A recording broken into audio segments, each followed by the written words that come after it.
Hello guys, welcome back to Muse and Music. Today I'm here with Tom Sless and we're gonna talk about how to create an EP or an album from scratch.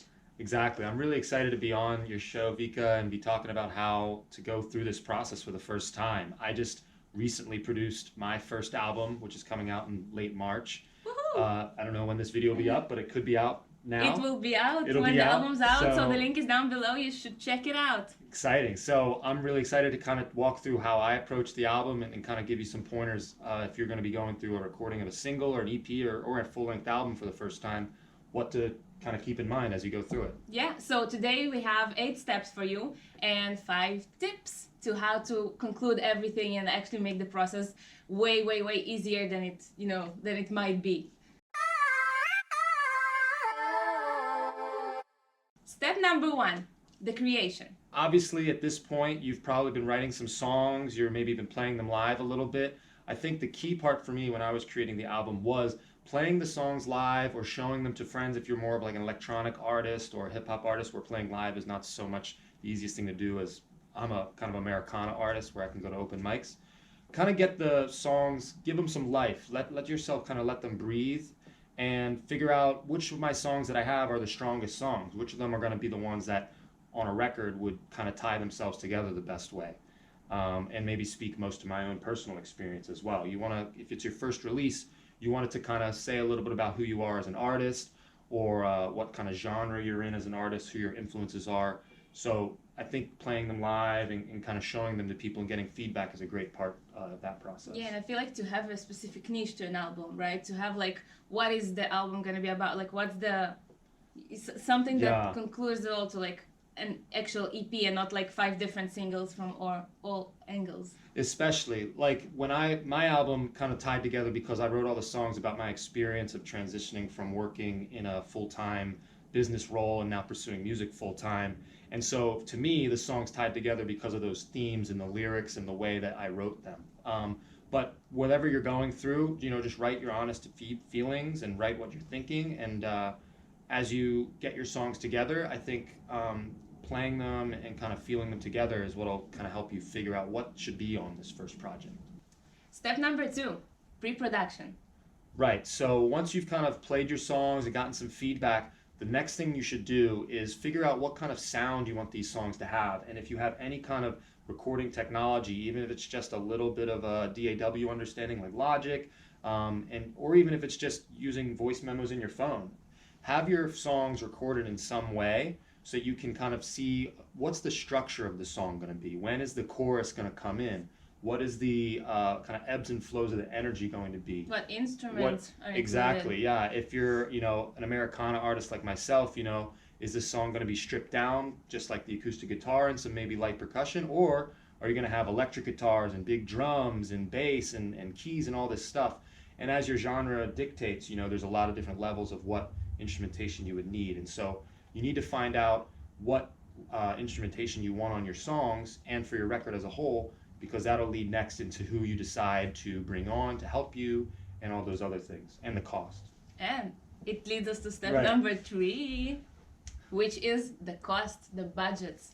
Exactly. So like I was saying, you need to kind of know what parts of the puzzle you need in order to be able to tell how expensive it's going to be for you. If you're probably just starting out as a musician and money's probably tight, as it has been for many of us, and you need to be able to use your dollars the best way. So the first thing when you're making a budget is you should kind of make it in like a Google Sheet, be really formal about it and include line items for your studio, where you're going to record it, the time of the engineer in the studio. Sometimes it comes with the studio, sometimes it's an extra fee.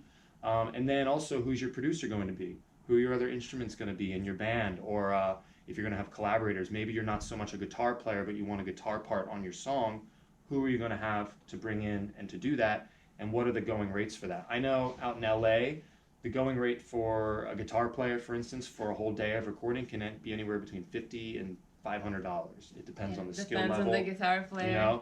But you want to find the person who can fit your songs the best. But the next step, I think, we're talking about finding that team. I think what's important with the budget phase is getting an idea of really how much this project's going to cost. Maybe you have 12 songs you really want to put on an album. But once you go through the budget phase and you see how much 12 songs might cost, you might decide, well, maybe 4 of those songs aren't really the strongest songs.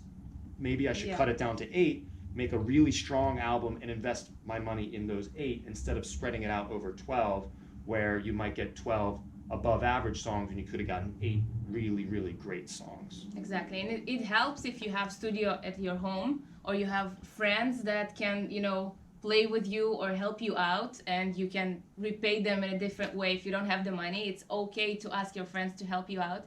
So if you have those small things that can help you out to save the budget, use them. If you don't know how to find those people and you don't have those friends, you can go to my episode that links here in the card about networking, and I'm talking there about how to create those connections, to create those friends and meet those people, because it's super important in the industry. Step number 4 is finding your team. Right, so at this point you kind of have an idea of who do I need to involve in this project. Basic people, most likely are going to be a producer, are going to be maybe some collaborators, but you have to also think down the road as far as after you're actually produced the album or the EP or single, you're going to need a mix engineer. Typically you want your mix engineer to be different from your producer because you want to have that fresh set of ears on your tracks. Exactly. To kind of make sure that the producer's not getting tunnel vision and you're not getting tunnel vision as far as what's sounding good, have another opinion. Looking even further, mastering engineer of course would come after mixing, and then even once the album's out, maybe think about do you need a publicist, or do you need a graphic designer for designing the album cover, or any promotional music video, exactly, videographers. Another thing that I kept in mind going into the studio was I brought a photographer in while we were recording to get some in the studio action shots, because after the fact you can't really get those back, and then later on when you do social media or for your website, you can then have these batches of photos to either promote the album or just have as promoting you as an artist later on. To engage also with your fans and kind of show them how you did it and what you did, it's also super important. Or to give it to me so I can put it in the B-rolls. Right, so keeping all these people in mind and tapping into your network, like Vika was saying, if you have a producer you want to work with and you have a good relationship with them, ask them if he or she has recommendations for a mastering mixing engineer. Or maybe even my keyboard player mentioned that he was a photographer also. So I was like, oh, well, bring your camera to the studio. Awesome. So he took some photos too. Just kind of find that out about the people you're meeting along the way. Maybe someone does video, or maybe someone is a graphic designer on the side from doing guitar work. And so you can kind of save time by, kind of doubling up people's responsibilities. I also like to, most of the people that I work out of recommendations, because I trust the people that I'm working with. And then if the budget doesn't fit, I always try to compare different people, different budgets. I'm not just going like, oh, you're a photographer, $100, okay. No, I'm usually comparing, what can I do, what can't I do. I check out the work of the person. If he had something previous, I want to know if it fits specifically to me, because everyone are different. Producers are different, mixers are different, and you want to know who you want to work with. So after you find your team, we go into step number 5, which is post-production. What happens next? You get in touch with your mix engineer and you send them the files. You get them the high-def WAV files from your session. And what they do is they kind of dive in and kind of give their own spin on it. The greatest thing you can do is most mix engineers will give you 3 callbacks, 2 to 3 callbacks, which would be they send you a mix, you get to have notes, and then send back your responses, and then they correct stuff. Keep this very formalized. I think what helped me a lot was having each song on my album had its own kind of Word doc list with all my notes, and when I would go and work with the mix engineer, we'd cross them off like a checklist and just make sure we had everything that came to mind as you dive into the songs and new mixes, and you're like, I want that guitar to come up, or that vocal sounds a little shaky, maybe we put some auto-tune on it or something like that. By the way, when it comes to working with a mixer, it's a lot of money. It's a hard process, and I have a video that's explaining how to send your initial recordings to the mixer, so you wouldn't pay more for him, like organizing or doing all those small things that you can do by yourself. So you can go ahead and watch the video. It's here in the card, it's down below. It's gonna save you tons of money to send it, and it's not gonna annoy your mixer, because I've heard mixers sometimes like, oh my god, what is that? Oh no, it definitely happens. Yeah. And I think that's maybe even like as you're finding your producer, your mix engineer, your mastering engineer, talk to them about what DAW they usually mix or produce in, because Right. if your producer uses Logic, but then your mix engineer is more of a Pro Tools user, that can be a struggle at the beginning. But if you can kind of talk about it and figure out a way to approach that before you get to the point you're ready, Yeah. then it'll make that whole transition process much more smooth for you. So after you're done with the post-production and you're kind of like ready with your album, it's time to think about step number 6, distribution. Exactly. So now you have your final masters and you're like, what comes next? I want these to be played for people. Distribution in the modern age is a lot different than it used to be before, when you used to just print CDs or vinyls and just sell them at shows or sell them in stores. Now you have tons of options as far as distribution, and the fees associated with these distributors are all different. Some of them operate with like an annual fee, which would be $20 for the year, and you can release as much material as you'd like. Others, you pay $20 per song or $70 per album that you release, but then you don't pay an annual fee each year, and it stays on the sites forever. Some distributors will take kind of a royalty, like a 10 to 15% of each sale. And the other thing to keep in mind with distribution is physical versus digital. DistroKid, for example, only does digital distribution. It gets you on all the streaming sites, all the online stores. CD Baby and other stores allow you to print CDs through them, get them in their Amazon store where people can buy a physical copy. So all those different things to keep in mind.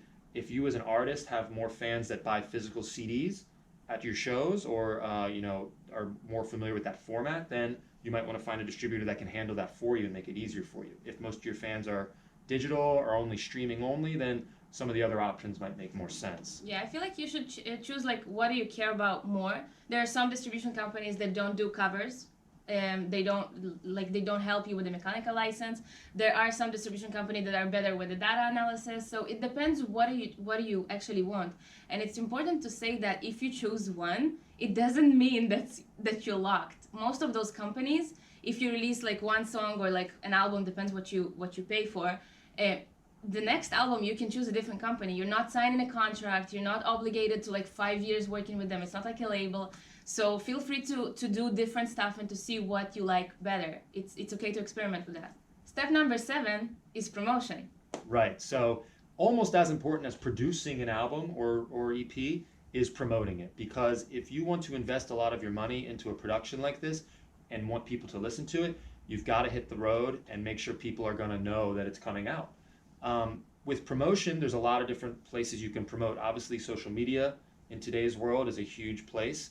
I think the key with social media and promoting your records is finding out where your following mostly is. Don't cast a wide net and think, oh, I don't really tweet a lot, but I should get a Twitter and use it. If you're mostly on Instagram, or if you're mostly on SoundCloud, or if you're mostly on any other social media site, use that as your main focal point for your social promotion. And you can then jump into your other audiences as you need to and maybe start engaging them in different ways. But I think the one thing with promotion you should keep in mind is just don't spread yourself too thin where you're not really connecting with anyone because you're trying to connect with so many different audiences on different social media platforms. Stay where your bread and butter is and where you feel most comfortable. Yeah, and if you ever did paid promotion on Facebook and Instagram, they always ask you what's the target audience, what age do you want to reach, what gender you want to reach, where, like what countries. They usually ask because you can't just say, oh people that love music. You're not gonna reach anyone that way. Absolutely. Yeah, and think about who your listeners are. I mean, even thinking back to our first step in this process of showing your friends and your family or people you trust your music, who of those people are really more fans who would be like listening to your music if they didn't know you? And then think about what type of demographics those people are and use that to your advantage if you're going to go with paid promotions on social media. Yeah, and definitely do some research about target audience. I'll do a video about that for you guys because it's important to know who your target audience is. Okay, and that leading us to the last step for this video, live shows. You got to get out there and share. And so live shows can be different for a lot of different people. Sometimes if you're just a guitar player, you can go out just with your acoustic guitar and do your thing.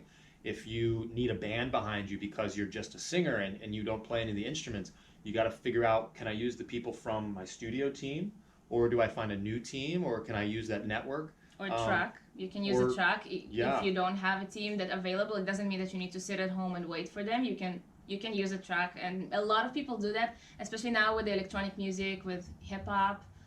It's completely fine. Key thing with going out and playing live, I think, is think about the technical nature of your songs. If you have a beat that you need to sing over or rap over, make sure you have all the technical things to play it through any sound system. If it's on your phone, on a Dropbox, make sure you have the connector that can get it into a board. You don't want to run into any technical issues when you're playing live. You want it to be a smooth process where you can just go up there, focus on delivering your lyrics and your song, and let everything else happen as the audience connects with you. Yeah, and I feel like it's important also to say that while you're working on your album and working on your target audience and everything, research the places that your music fit the most. Mm-hmm. Because exactly like we said, if it's electronic hip hop, you're not gonna go to a classy restaurant. It's like it's not gonna fit. So it doesn't necessarily have to come as the last step, and you just after you finish the album, you're starting to think, oh, where I need to. No, you can do it in the middle of the process and realize where you want to perform when the album is finally done. Try to connect with promoters or venue owners, anyone who can help you get a show there later down the road. Build that relationship before you're ready to play shows so that when you're ready, it comes easily. Okay, so now when we're done with the 8 steps that you need to do in order to create an album from scratch, we're gonna dive into 5 tips that you need to consider while creating the album. Number 1 is general vibe. So as you're building your team, as you're going into the studio, keep in mind what your overall vibe is as an artist. Are you kind of a dark and mysterious type, or are you very open with your feelings, very honest, or do you want to come across as authentic, or maybe come across as hip and fashionable? Keep those things in mind as you're producing the album, because you never know what type of creative thought might come into your head during that process that might later on be something that you can kind of center your whole approach to promotion around, or approach to your social media around. As an artist, if this is your first release, you want it to tell the story of who you are while also telling the story of what the album is. Thinking about the niche and what you represent, what you believe in, and kind of just to wrap it up all together along with the album and present who you are together with your songs. The second tip is gonna be visuals. As you're going through the album process, don't forget that visuals is a huge part of not just promoting, but really about selling the album to people to listen to. Think about on your phone when you're on Spotify or Apple Music. Most of the time when people look down to see what their song is playing on shuffle, they're only going to see the album cover first, and they have to look closer to see what the song is actually called. Mm-hmm. Having an idea of what your visual aesthetic is going to be, which can develop during the production process, but being ready to execute that once the album is close to being ready to be done, can help a lot, so that you don't have to come up with, what am I going to look like? What is this going to look like when it's out on the channels? Kind of having an understanding of, are you a city person, or beachy, or outdoorsy, or those types of things. Black and white, colorful, mm-hmm. Hard rock, black metal. Sure, clothing. Exactly, It's all kind of creating what's the album gonna sound like. Mm-hmm. And talking about that, it's important that all your social media and all the platform and your website and everything is supporting the album. So make sure that when you're releasing the album or you're promoting the album, that your banners are on Facebook and YouTube and Instagram and Twitter, whatever you're using, SoundCloud, is kind of the same. Don't create 4 different banners for the same album, because it's going to be really confusing. Definitely. And if you're either do some graphic designing or you're working with a graphic designer, there are templates available online for the exact right size of an Instagram 3-piece banner, or a Facebook banner, or Twitter header. All those are available online, and it really makes you look very professional doing that, because if you look at your influences, your favorite artists, and you go, whether they're announcing a tour or a new album, they're going to be doing the exact same thing. They're going to have a brand aesthetic that they're building everything around. Tip number 3 is the networking. Exactly. So Vika has a whole video on networking, but from my personal perspective, while through every phase of the album production process, going to meet people and introducing them and telling them what you're working on will go a long way every step of the way. When you're first starting out, finding those producers or collaborators that'll work with you at songwriting meetups, or at live shows, or at your friends' shows, or people who play in bands, or kind of have collaborated with friends of yours, people you go to school with, or even I had one of my teachers at MI mix my album. So that connection I made at school, and then later on we worked together in a professional capacity. And think about that. When you're sending your link to your new album to somebody, most of the times, a lot of people ignore the links, right? It's like, oh, another promotion, another link, and they ignore it. But if they met you in person and they know who you are because you're keeping in touch and you're talking to them, they're most likely to actually check out your album. So make sure you have those connections and those people in your life that you keep in touch with. Tip number 4 gonna be to see the big picture. So we went through the steps you need to take to make this album or EP happen. But seeing the big picture means that this is not really a sequential thing where you do one step and then you're done, and then you go to step 2, and then you're done. What you really need to be working on throughout the whole process, whether it's 3 months for a short single or over a year maybe for a long album, you kind of want to do each step a little bit along the way. At times, pre-production will be your main focus, or promotion will be your main focus. But even when I was going through producing the album, I was already starting to think about what did I kind of want my album cover to look like. Who did my mix engineer was, of course, finding those people you're going to be involved with, where am I going to promote it? I was already thinking about these things so that when I got to step 7 distribution or step 6 promotion, I was ready to do those things and didn't have to start from scratch. Exactly. To be prepared ahead of time, to not catch yourself at the final moment, be like, oh my God, where do I perform? So make sure you just see the steps. That was a great tip. I have nothing too much to add. That was perfect. And going to the last tip that's gonna conclude it all in your creation. And it's gonna be take it easy on yourself. Given that this is your first endeavor into recording a single EP or album, they are all a huge moment for you in your songwriting and performing career. And throughout the way, make sure you keep a tab on your mental health and make sure that you're sleeping, make sure that you're eating right, make sure that you're still doing the things that you love to do, whether it's just, jam with friends or it's, go for runs and exercise, those types of things. Don't let yourself fall victim to perfection and working and investing all your energy into this album. You're going to be focused on this project because it means a lot to you and it's your first one. And you're going to be able to put the right amount of energy in. You don't want to be burnt out by the end of it because it's a long career after this first production. You're going to put it out and you're going to start playing shows and you're going to be starting to think about what your next project's going to be. So make sure along the way you just have some good habits, meditate or just eat right and sleep, I think, honestly. Yeah, do your other hobbies, continue with your life because it's not something that you're going to do and then you're done and that's it and then you're going to chill. It's an unending job. So you need to find those small times to actually do other stuff and not just constantly working all the time. Don't take it too hard. Work in your own phase, be on time, but don't kill yourself. It's okay. It's going to happen. Mm-hmm. And it's going to be awesome. Yes. So we want to wish you good luck. I want to say thank you to Tom for coming here and sharing all his tips because his album is out and he was working on it for how long? I mean, as far as our steps, the creation of it started in around September of 2018 and now it just came out in March 2019. So that's about a year and a half from writing the songs to now releasing it and being able to share it with everyone I want to share it with. How many? 8? 8 songs. 8 songs. Okay, so congratulations. Thank you very much. I actually listened to some of it and it's amazing and Thank I love you. it. Yeah. So check it out as well. And I will see you next Friday. Check the links below. Happy Friday. Yep. Have a good one.